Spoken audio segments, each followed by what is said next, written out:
pressure today. Well, turning back to the major indexes, joining me now, Seth Denson, co-founder and president at GDP Advisors. Seth, it's good to see you this afternoon. Let's start with the major. We're good. We're happy to have you. Let's start with the major indexes. Certainly mixed. Of course, this Fed meeting very much in focus. What's your pulse on the market right now? Well, I think, listen, you can't be up every day, right? No, I think, listen, the markets are in a good place. Springtime is here. The sun is shining. There is stimulus coming. That tends to do well, at least short term. I think the market outlook is all positive right now. It's a good time to be in the market. I still have long-term concerns about market corrections, but for the short term, at least, I think everybody's in a pretty good position and pretty happy. What's working? I guess, and I ask that because we know several things on the horizon are all positives, Seth, but you must feel that those are strong enough to outweigh some of the concerns about overvaluation that do exist in this market. Well, yeah, listen, I look at what organizations like BlackRock and Goldman Sachs are saying. They're positive. When they're positive, I tend to be positive. No reason to reinvent the wheel with those folks. But at the same point, you know, you've got vaccines rolling out. You've got America reopening by and large. You've got a Democratic-controlled Senate and Congress and a president and a Treasury Department that's not worried about borrowing and throwing more money into the market. I think all of these things are creating this, we'll call it excitement over what the remainder of 2020 might hold. You know, inflation. Or 2021. Sorry, 2021. It's okay. All the time blurs together, Seth, during pandemic times, that's for sure.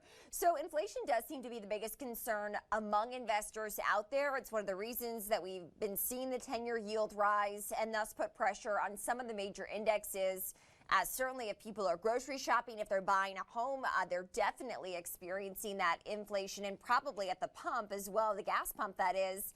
Is inflation a concern for you, something that could potentially derail the stock market? Well, I don't know that it's going to derail it in the short term, but it's absolutely a concern. Listen, you can't take a national debt like we have and expand it to, we've got $10 trillion of spending this year alone at the federal government level. And that's ultimately, those chickens are going to come home to roost. It's just a matter of when. My fear, I guess, for the economy, if we're looking at it in big picture mode, is are we creating an economy that is less reliant on free market and more reliant on stimulus long term? And if it is, then ultimately inflation is the end game.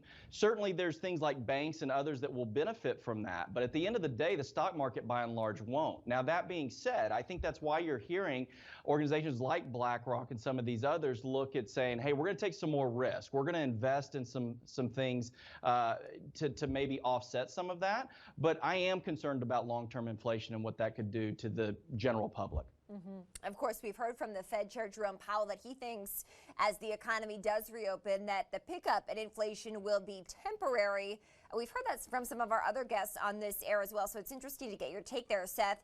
Of course, many people expecting to hear from Fed Chair Jerome Powell tomorrow. We will when we get the Fed decision. Are you anticipating any changes to the rate outlook? Because the last we heard from him, rates are expected to hover near these zero levels on the Fed funds rate, potentially for years to come. Yeah, I don't think we see a lot of changes from the Fed. I think that they're going to hold back and be very cautious. I mean, we don't have to go all that far back to recognize that when the Fed raised rates as quickly as they did, they had to then pull back and drop rates back down, and that was pre-COVID.